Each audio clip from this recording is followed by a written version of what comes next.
And just like the river, I've been running ever since. He said it's been a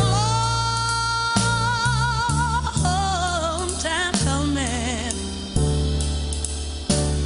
but I know my change is gonna come. Oh yeah.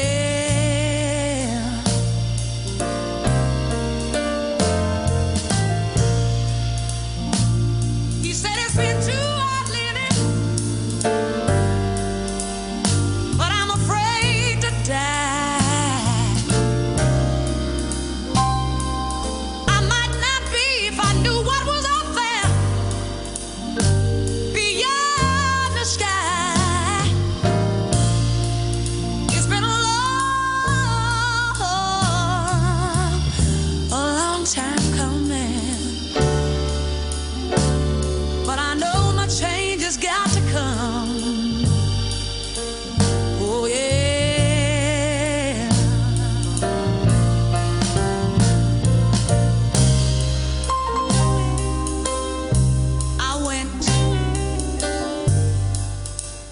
I went to my brother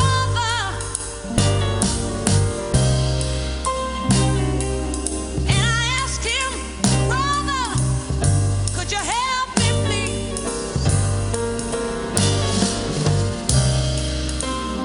He said, good sister, I'd like to, but I'm not able.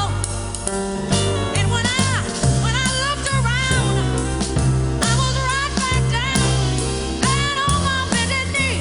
Yes, I was.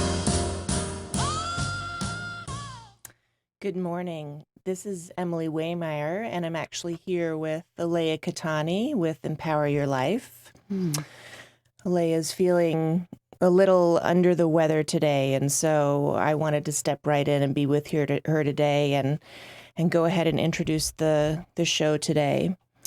And just a reminder that any views or opinions expressed are solely those of the host and guests, that's me today, and don't necessarily represent those of KSKQ. It's KSKQ's mission to produce community radio that empowers the residents of the Rogue Valley, build sustainable and resilient communities through the exchange of ideas, and to celebrate cultural diversity. So happy to be here this morning, and Alaya's sitting right here with me, which I'm also happy to be sitting with Alaya. She may, if she feels to, just step in with a question or two, but otherwise I'm going to continue a journey of exploration that started a few weeks ago in a show that Alaya invited me to. And originally this conversation was going to be, I'll put it really simply, but was going to be looking at what's in the way of women really coming together in this time, and what's really happening behind some of the, I'm just going to call it vitriol that we're seeing. And I want to touch, we're moving microphones around, and it's kind of fun because I'm very new at this, so it's interesting to look at. So I'll touch on what we talked about last time. I really want to invite you, if you're hearing this, to at some point tune back into that show on Empower Your Life, and because it'll lead into this one. And then I'm lucky because Alaya invited me to be here next week as well, so we can actually really dive further into exploring these subjects, which just seems so vital to both of us right now. So the last time I touched on our relationship to our mothers being in the template of our lives.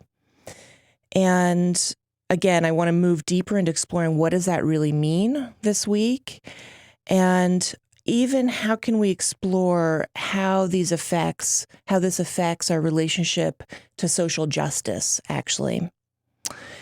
And in looking at that primary relationship with our mother, we can see, and really anyone who chooses to look at this, if you review your life, just even right now, you'll notice that that early relationship became in many ways a template for actually all other relationships. So intimate relationships, of course, we can pretty clearly see that, how we repeat that early relationship in an attempt to heal it. We keep repeating that with partners later.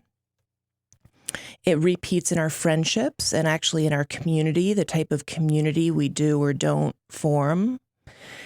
It certainly shows up in our parenting. Again, that one we can often see. And often with that, the fear is, oh my God, I'm turning into my mother.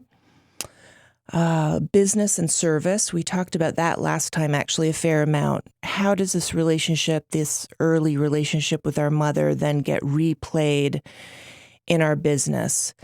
And most important, not most importantly, but to me, quite important and certainly relevant to what I've been in dialogue with Alaya about is how does it get replayed in the area of service, right? Because again, if we're looking at social justice and coming together, what's in the way of that, right? And then, of course, our relationship to our body and, of course, Mother Earth. We are again getting to see that these early wounds are in fact just being played out in relationship to how we treat the earth.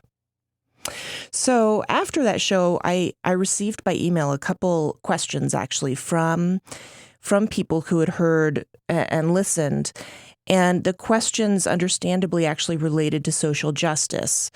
And so that's what I'd love to look at, right? Because so much is being reviewed, if you will, right now, coming up out of the shadows, being seen under a very bright light, being reviewed. And as Alaya and me mentioned last time, also re-traumatized, right? Certainly as abortion comes up again, the Me Too movement, racism, gun violence, just misogyny in general, right?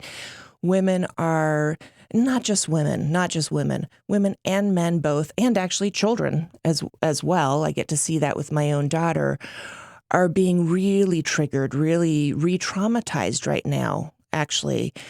And boy, climate change, this backdrop that we're living our lives with is causing incredible stress for people. And I would say I'm seeing in my practice, again, re-traumatization. And what's become very loud right now is that we're seeing people take sides, seemingly driven to actually passionately take a side. I don't know about you, but I for sure see people, because there's a right use of power, there's a right use of having your voice, and then there's the war, if you will, itself, right? And people passionately and almost driven by something outside of themselves to take a side. And, you know, this, if you're listening to this show, this probably isn't a new thought to you, but crucial to name that as soon as we take a side and someone's right and someone's wrong, that this, of course, is the real war, if you will. It's the beginning of all war, right? Having to be right. And I say that irregardless of whatever the issue is, and we'll kind of look more at that. What is the energetic, if you will, behind taking sides and being right? And so I want to really look at, is that even real, right? What is that movement of taking sides really? Where does that come from? And why do we seem so vulnerable, ever more so, it seems like, to this movement of taking sides? Even those of us who actually know better, right? We kind of know that doesn't bring peace, that doesn't add calm or neutrality. It's not generative to actually do that.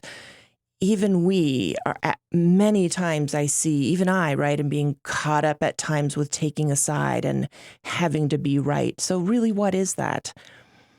What's really working inside of us when we lose our own center and knowing and our compassionate neutrality, and then become vulnerable to the collective consciousness outside of us? So these are some of the things that I want to look at, right? The ultimate question being, how do we find? Because first, many of us have to remember and find our core again, and then remain sovereign. And how do we then learn to live our lives oriented around that core? And this is what seems so lost to me in the conversations and the narratives that all of us are having, right? Is it gets touched on, but as soon as we start to approach any of these larger issues that are up for us in our country and in our culture right now, and on the world in the world, we quickly are pulled outside of ourselves. And so again, last time we discussed, how do women become vulnerable to these, what I'll call trauma fields, right? Collective trauma, or these events happening at a collective level that have so much trauma in them. And we just touched on last time kind of how that can cause, we know that we're in the collective trauma or in a trauma field when there's confusion, uncertainty, codependence, overgiving, overwhelm, chronic illness. And ultimately, and this may sound like a strange conclusion, a strange comment to make, but ultimately, as women, we become vulnerable to that by leaving the sphere of our mother, the protective sphere of our mother. And I want to break that down. Because at the end, we want to be in a position, I should say, a strong position, to be able to discern the movement and choices that are related to nurturance and a generative field versus a trauma field. So 3 points to explore on this I'm going to go over. And I started the first week, and then I'll continue this week, and then next week we'll do the third. So, and I'll ask, and Alaya may tell me if there's a name for those, but really you would go onto Empower Your Life and see where those shows are, and we'll send the links out as well. But the 3 points to really explore on this, as we're, again, wanting to ask and see, how do we remain in our core? The first is mother and reaching out. The second is vulnerability to the collective trauma and how that works. And then third is how to return to our core, free of the collective, so that we can embody our purpose. So let's start with that first one. Again, mother, right?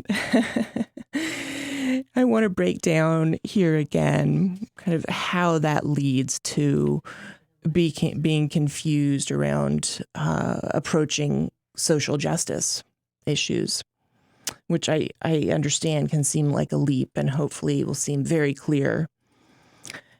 The degree to which we take our mother is the degree to which we are successful in our work, relationships, parenting, our bodies. And this is really where we ended the last time in our last conversation.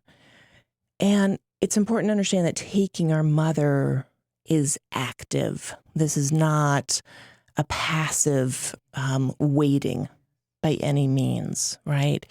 Taking our mother is active from the very beginning, making it through birth, then the years or however long was of breastfeeding, this is something where the baby is very active and has to actually make that happen, right? And then next we get to the reaching out movement. And this reaching out movement happens with the body, with the arms, the hands, and of course the eyes. And so much goes on in the interrupted reaching out movement. So if we had birth or early trauma that remains unresolved, with which all of us do. I haven't met a person yet who doesn't actually have early trauma. If that birth experience or those early traumas remain unresolved, then we will find it inherently difficult to turn towards our mother. And that then gets projected onto finding it difficult to turn towards another woman, a partner, even our own children, our work, our body, life as it's showing up. We will turn away instead because our body remembers that earlier trauma, and we won't go to the other, but we'll wait for them to come to us. Or when they do come towards us, we can't tolerate that closeness. And so we shut down, or we armor, or we push them away, or we turn away. And this is a movement that is repeating over and over and over again. Now, the solution to that, because at this point you might be thinking, well, that just all seems bad and impossible. But in fact, it's not. The solution is always at the origin. It's always where it began, right? At the origin of that turning away. And behind what we know is that behind every trauma, there is a situation where movement was required, but it was impossible and so has become frozen. And so I'm just going to say that again because this is such a key point. That behind every trauma, there's a situation where the movement was required. Some movement needed to be completed or was required, but at the time was impossible and therefore frozen. Now, when I was going over that in my mind last night, what immediately struck me was, doesn't that seem like an exact description of what's happening all over right now? That these movements are wanting to be completed, these mass movements, actually, these social movements, and they're not being completed. And when they're not completed, what we're finding instead is this deep, deep frustration and rage and pain and also grief, right? So many of the people that I work with are having absolutely chronic grief at this point, verging on a kind of malaise or fugue state, actually, as well a deep, deep rooted frustration. In many of these conversations, and not just with clients, but in many of these conversations with family, with friends, everywhere, right, on social media, what we're all seeing, and what I'm certainly seeing, is this replay. It's like we're on a loop around this frustration. So from my perspective, again, this is that attempt at a reaching out movement. It's what we call an incomplete or an interrupted reaching out movement. And from this perspective, I have to say that, looking at Facebook, looking at some of these threads or dialogues, it's fascinating to me to see the replay of that, actually, right? Maybe you'll remember this and you'll be able to go back and read some things or have a conversation with someone and actually really be curious about, wow, look at how this is just on loop now. It's like a trance almost, right? And there's the person, regardless of what the content is or what the issue is, the person is reaching out, right? They're wanting to be seen, heard, agreed with. They're wanting that deep connection, not receiving it in many cases, certainly not in the larger field when we look around at what's happening socially. And then when it's not received, there's now this incredible frustration. If you look at those situations or find yourself in that conversation And just for a moment, let yourself be curious and see that person or yourself as younger, even as a very young child. You'll suddenly notice that, right, who am I actually trying to reach out to? What is driving this? What's the feeling actually behind this? So what we see, what's become very, very apparent is that how we're approaching this simply isn't working, right?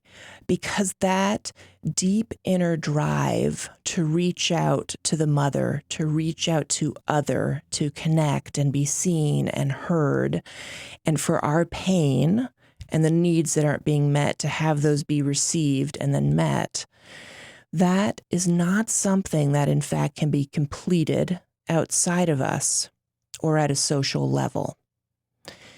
We won't be finding peace by trying to fix something outside of us if we aren't at peace inside. And I realize that that is a statement that's been said and in books, and it's probably on a bumper sticker somewhere, right? That we can't find peace outside of us. It has to be inside. But what I would love to see land for you as I'm describing this, is that this really is clearly evident everywhere at this point. It's clearly evident that how we've been approaching this, how we've been approaching our world, our sphere of influence, the world at large, how we've been approaching trying to, quote, fix issues or change things in that way isn't working, right? It's just not, it hasn't worked and it's not working. So we want to find what does work, what does actually bring peace, what will actually bring that relief.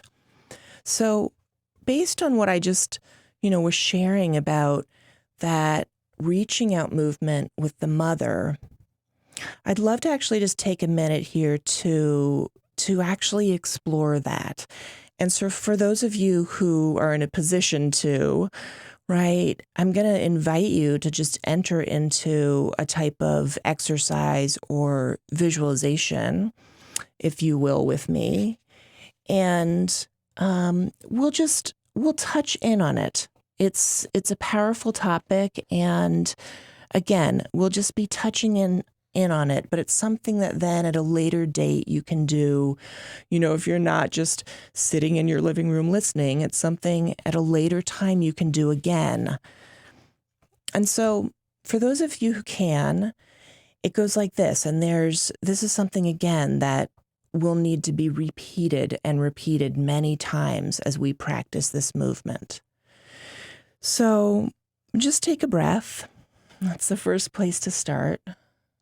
Just take a deep breath and let your belly be soft. And I love this because I'm looking at Alaya, who's here with me doing it. I love it. And feel your whole body. Just feel your whole body and really open in this moment to any pain you might be having, mental, emotional, physical pain. Really allowing in, right? You may be quite happy right now, allowing that gets to be here too. So the first movement always, right, is to kind of metaphorically open your arms wide and actually welcome all aspects of yourself, of your reality, of your world, and just open to that. Just for now, just for this moment. And as you're breathing and feeling your body,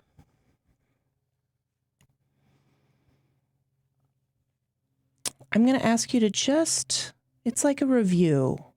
Just let images of your mother come up.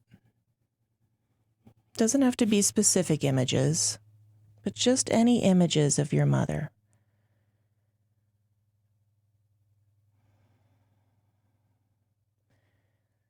how many images do you have of your mother, right? A few. Just notice how many images are there.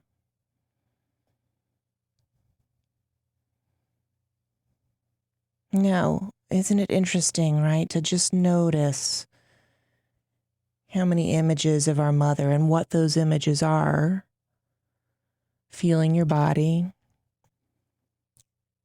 knowing that she cared for you for maybe about 20 years,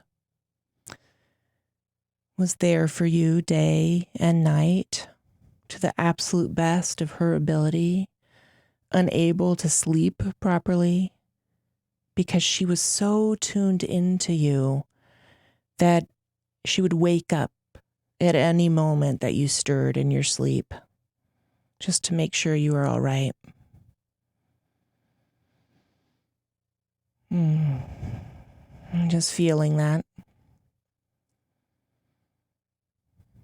And so how many images now? What images come now?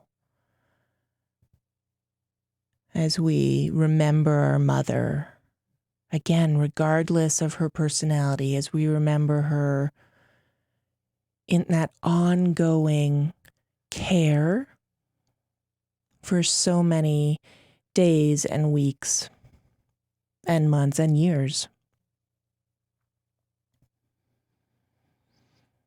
So for many people, these images are negative images. There's a resistance that's there. There's a difficulty there. Possibly even a sense of wanting to obliterate her or this visualization, if you will, these images of wanting to stop this.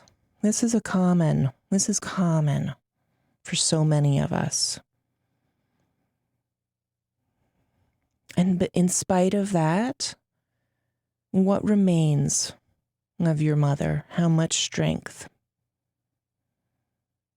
Right? There's so much strength there. It can seem like such an abstract thing to do this visualization to connect with mother, right? And yet it's living with us and inside of us every day. So for many of us, there was certainly a rift or a tear in our childhood if our mother wasn't there for whatever reasons. Maybe she was hospitalized, or there was trauma in the family, challenges, so many reasons that might cause a rift in our connection to our mother. And this is that moment where we made a decision. And the deep decision that we unconsciously made was to never again turn back to her. To never again turn back. Because it was too painful. Right? As children, we tried again and again to reach out to her. And again, if for whatever reason, many reasons, she couldn't be there to receive that or turn towards us as well, most of us made a very deep decision in that moment to stop and interrupt that turning toward. Which means that everything that was before, the deep and the beautiful images of her caring for us, carrying us inside of her, those early years of ongoing caretaking that happened, for many of us, those deep and beautiful images are just erased then.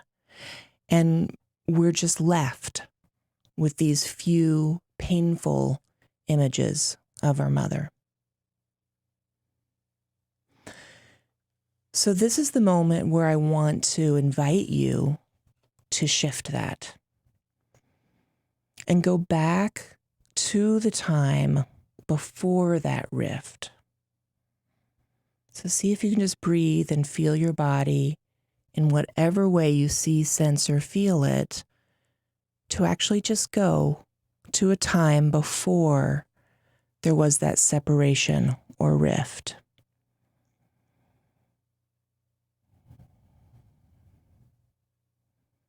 And just allow there to be room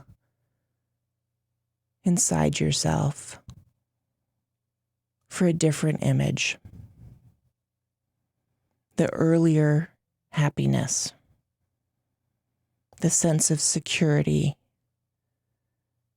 It's a cozy feeling, the closeness, the tenderness. Just opening now. Even in the worst of circumstances, these moments were there, many moments of them. And just opening that to that tenderness, right? This is this very tender place that we spend much of our life avoiding. So just taking a breath and feeling your body and just seeing if you can open to that tenderness.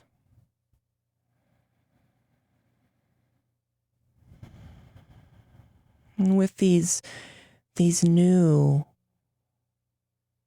images, these connected images, we can just start to find the courage to take a step towards our mother. In spite of the disappointment or the anger, we can now disregard our earlier decision to never go back to her again.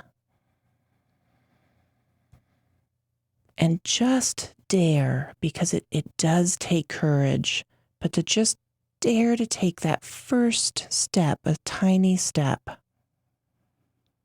and looking into her eyes. And then we gather a little more strength and take another little step.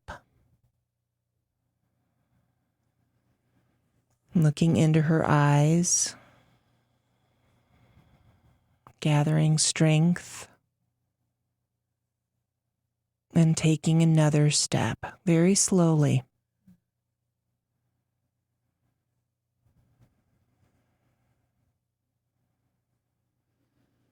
And just continuing that movement slowly, right? Out of deep respect for yourself, compassion for yourself. Looking at her eyes, opening, breathing, feeling your body,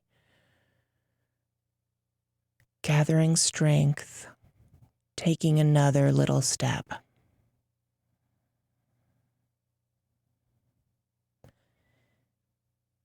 Until we just fall into her open arms and are finally at home.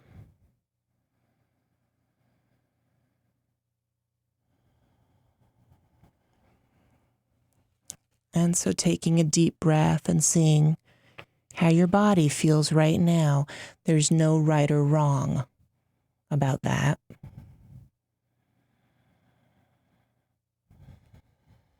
Just really seeing, do I feel stronger? Do I feel weaker? Did I have resistance to that the whole time?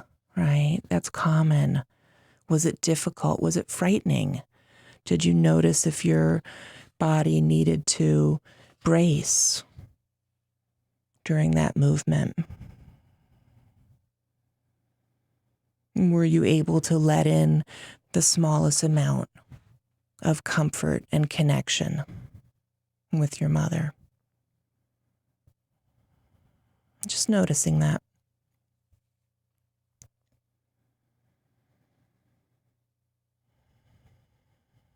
And allowing really allowing for any of that to be present, right? We learn so much in this small exercise. We learn so much about where is it that we're holding, where are we holding back, where are we bracing, where and when does it become too much. And if you do this over time and you repeat this very simple movement, simple but taking courage, this movement to just take little steps towards your mother, looking at her, holding her gaze, seeing if you can find your way back to her, you'll begin to have some great insights into how this same relationship gets played out in the other areas of your life. And it gets played out there not out of some cruel, strange game, but because our deepest wish is to heal this. And so we absolutely will find ourselves in situations, sometimes very intense situations, where we have to again draw up the courage and take that small step towards our mother. And for many of us, as we do this, we find that we're really taking a step towards ourselves, making more room for our experiences and for what's happening in the world as well, because we're personally experienced that.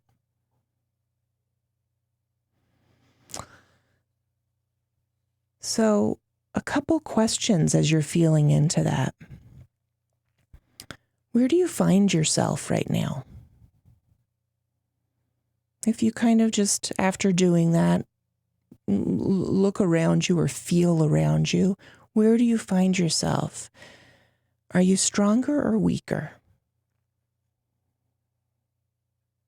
Where does it feel like it would be safest? Where do you want to be? Do you want to move away or towards? Do you want to move away from connection or towards connection?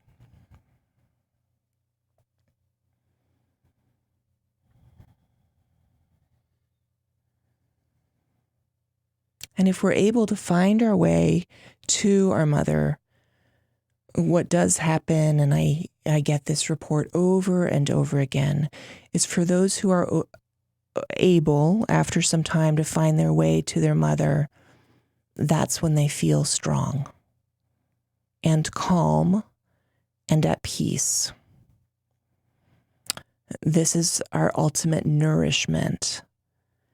The sphere of our mother is where we feel connection and oneness, of course, right? Because we were at one with her. And so it is always our reference point for connection and oneness. And ultimately, it's the safe lap that we can cry in with this deep grief that many of us have right now about the planet and about all the things going on around us, all the suffering going on around us, right? Where is that very safe lap that we can just cry in, but feel connected instead of isolated? And this connection with our mother that we hold inside and that we absolutely can find again by repeating just even that simple exercise is where we also find the encouragement and strength to try again. And this trying again, wow. I don't know if I've ever felt such a time in history, really, in my life at least, because certainly there have been times in history where this is needed, but of a collective sense of powerlessness, a collective sense of deep frustration about Why aren't we there yet? Why aren't we there yet? Right? Why? A cognitive dissonance. And so we need to be able to find those places where we can replenish, be nourished again, find strength so that we can get up and have encouragement to try again. Right? Now, if you're one of the people who found this difficult, didn't find that you ended up in a safe lap, right? Didn't find that you could just meld into the lap and arms of your mother, I want to let you know that you're amongst the far majority of people. This certainly was my story for many, many years. And, I had this with everything I knew, right? Oh boy, my life is going to succeed if I can succeed with this. And I couldn't, right? So honestly, if not all of the women that I work with don't find, I can just do this simple thing and find my mother. And that will make it so I can, find my partner and open to my partner and be with my children and open to my children. And right, it's not that easy story. As one of my teachers said, he said, it takes our whole life. Many of us are looking for our mother, and it takes our whole life. And then he added, and it can be excruciating, right? And so this is not a simple movement, and to hold it with so much compassion for ourselves, because there's a reason we turned away. And there's a reason that we need to turn back, right? So that we can, again, find that core, find our knowing, and not be pulled out into collective suffering. And I'm going to break that down now a little bit, how that actually happens. What actually happens when that reaching out movement is interrupted and can't be completed. Well, first, you may have noticed, if you were able to follow along with that if you couldn't turn towards your mother, that you feel left out, really left out in the cold, actually. There's a type of isolation, like we're on the edge of something, yearning. We know it's there, but somehow we can't get to it. We're out on the edge. There's a type of feeling of being lost and really disoriented. And I think those words describe a lot of how many people are feeling right now. Certainly women are feeling this way, and I'm speaking mainly to the female experience in this way. When we're not in that sphere of holding, of safe, compassionate holding, right? That particular feeling that we only can have with our mother. And I want to emphasize here, I don't mean our physical mother outside of ourself. I don't live with my mother, for example, right? But it's this inner movement of finding her and then having that feeling inside. This is where we feel, when we don't have that, this is where we feel too vulnerable and unsafe. There's a feeling that life can be too much. It overwhelms us. It's important to name here that we will turn towards something to find belonging and safety so we can survive. And this really is the rub here. As a young child, and for some of it, this happened at different ages for everyone, but in our early years, if we repeatedly tried to turn towards our mother and could not, we absolutely, for survival, will turn towards someone or something. An astonishing number of people share with me that they were closest with the family dog, right? This is a common story. It's also a poignant and beautiful picture. As human beings, we will find a place to belong. we will find the warmth, the comfort, the sense of being inside and in there with someone. And again, this is driven by our need to survive, thank God, right? We need bonding to survive, and so we will bond.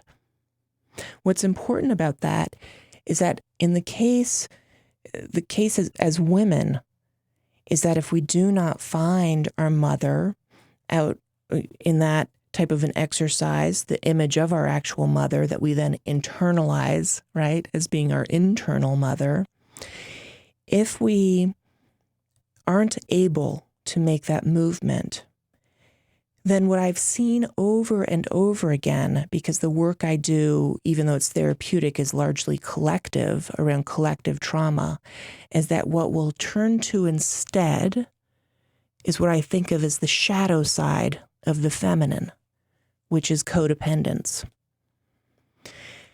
So I want to really break that down because many of us, too many of us, and certainly those of us who are in roles of wanting to serve, find ourselves over and over again in this situation. There's a kind of cosmic codependence. So I'm stretching this beyond just a codependent relationship. I think many of us know that word and can understand that word, where as the woman, we do all the emotional labor. We care in the hundreds of unseen ways throughout a day. As mothers, we absolutely have this role. We do it all, right? We just do it all. And we're driven to. And we have that. I hesitated saying the word ability because actually it's draining us and it's putting us in dangerous positions to have chronic illness, to be drained, for accidents to happen, for abuse to happen. But as women, we inherently have that ability because we give life. And as I said the last time I spoke with Alaya, we are inherently systems-oriented. We are inherently built to reach out and hold and contain. The shadow side of that, as I'm sure many of you know, is this codependence. And part of that codependence, so I'm going to stretch us beyond what we know about codependence in a personal way. Part of that is that we also become vulnerable to collective trauma. And this is really where we left off. In some ways, at the last show, we left off, and I wasn't able to do that visualization. Would have headed right into it. And I do it because I want to, well, first, because of that core movement, but for a better understanding about our relationship as women to social justice issues, to all these issues that are so very re-traumatizing right now. Again, what's really at the root of our relationship to that? We need to understand that if we want to step into a more powerful position, and if we wanted to step into that powerful position with other women. So again, what makes us vulnerable to that collective trauma, to that transgenerational trauma, that inherited family trauma, but also collective trauma? I want to go back to, if we are in a repeated practice to find our mother again, then we're able to slowly pull out of the shadows what was in the way. And when we can pull that out of the shadows, right, the resistance, the anger, the grief, the fear, right, actually just the sheer fear at reaching out again and connecting. Once we pull that out of the shadows and it's just out on the table in front of us, right, in the light, that's when we can stop projecting it onto everything around us. This is a really important choice point right then, because we can easily go into trance states. If you think about your life right now, this is certainly true for me. Alaya has shared with me that she can relate to this, and the women and the people she talks to. There's a really deep trance that people are in right now. And the good thing is it's gotten very loud, and it's all over social media. It's all over everywhere, actually. It's all gotten very loud, and in many ways is coming out of the shadows, right? This is the whole point, is it's pouring out, it's exuding out. And so the question is, how do we respond to that? So our mother, of course, was also in a social field. It's really important to understand that. We weren't just attuning to our mother. That's right. We were also attuning to the social oppression and the events that surrounded her. And so as we move back to our mother through that very simple exercise, what we're literally doing is restructuring and reattuning to what is safe and secure. And when we can start to discern what's safe and secure as separate from the feeling in our body when we're around collective trauma, this becomes a moment. I hear this repeatedly from people. This becomes truly the choice point and the moment for women where they can start to pull their power back in and actually start to feel it in their body. We can only learn to discern. So again, this is a feeling in the body. This is not something we can, cognate about. This is a feeling in the body. To be able to actually feel, quite simply, what can take us down and what can hold us up. Are we entering into something that has that distinctive feeling to it of weight, disorientation, wait, I can't think. Oh, for women, this is a big one. Here's a big indicator that we're walking into a trauma field or into a collective trauma memory, if you will.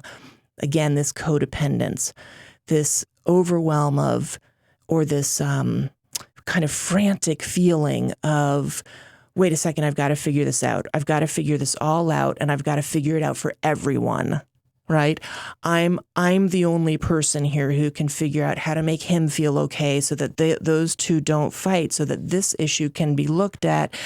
And by the way, while I'm doing that, I'm parenting, taking care of my body, and probably a single mother. So this is the state for many women, right? This is an absolute sign, right? A red flag, and often the first domino of, okay, wait, stop. Stop, don't pass go, right? That's trauma field. That's social oppression, right? But we have to be able to discern the feeling in our body when, whoa, that doesn't feel okay, that's going to drain me, versus, right? Over here, this is something that's nurturing, generative. Now, really important to name here, this is not to minimize that life happens. Life happens. So I don't want to paint the picture that we're actually in control of all of this, right? That if only we could discern between trauma and nourishment, then we'd get it all right. That's not how it happens, right? Sometimes there are accidents. Life happens. There are natural disasters. People die. Illness happens. So there are, of course, events outside of us. But this turning toward the mother, this turning toward connection inside of ourselves, regardless of that, even when we're in deep pain or something unexpected that we couldn't have controlled happens, that ability to turn inside is still where we will find some peace for ourselves. So again, back to these fields, being able again to discern. So I want to just share a little description of trauma, a trauma field or social oppression versus a generative field. because I myself actually took it took a long time. I was kind of the poster child for cosmic codependence because I'm an energy healer, and because the work I do with people is about social oppression. Even in the family constellation work, that's about social oppression, right? So I want to define here, right, how you can start to feel into. So again, the trauma field, when we're headed towards that, and it is a field, right? Because again, we're talking about collective issues. We're talking about historical events. We're talking about racism. We're talking about misogyny. We're talking about really large collective human experiences. And there's a field that surrounds those. But we know when we're approaching that, because again, I'll just name a few of the symptoms. We start to feel disoriented. We start to feel drained. Our power itself, our core itself, starts to feel like it's draining away. We feel porous. So we may begin to have weird energetics going on, right? A feeling like I'm not myself, right? Or I'm attached to energies that aren't even me. A sense that we don't know how to move through or make choices in certain relationships in that moment. Along with this, I see a whole host of neurological symptoms. A lot. I can't tell you how many female clients I have with issues around the head. This is not a random mistake. This is not right. I just see too much of this. So different neurological symptoms, nightmares, night terrors, repeated or obsessive thinking, right? We begin to have certain compulsive thinking or actions or addictions. If you follow that train when you're in that trauma field, any of what I just said continues to get worse, right? Further addiction. We find old habits or addictions or obsessions coming up that we thought, oh God, thought I was done with that 20 years ago. Those circle back around. So what's the cure? Right. So the generative field, right, when we're approaching, Alaya just asked, what's the cure? Because we've got 3 minutes left. The cure for that is actually restraint. So as we notice that we're moving toward that, to stop. Actually, I mean physically stop what we're doing. And this does take great restraint, because the habit is to move right into it, move right into caretaking those other people, which is usually what it is. So again, to stop, actually take a breath, remove yourself, and feel your body. This sounds overly simplistic because it actually is. The big movement is in stopping. And then actually next week I'm back, and this is when I'm going to take us right into the generative movement, how to step out of a trauma field and find yourself back in your core in a generative field. So I hope you show back up for that, because I really do want to share with you the solution, because there is one. There is one. And I know many people actually who absolutely know the difference, and now in that moment can easily decide, wait a second, I'm going there again. I want to get back to my core and where I feel strong. So how are we doing with Alaya? This is it. Great. Beautiful. I was very happy to be here today. If you have questions before next week, I'm really happy to answer them. And you can just email me at emilywaymire.com, and that's WAYMIRE. And actually, I love it when people contact me between shows. And so this is great that I'll be back. And again, we'll be moving into what's generative for us.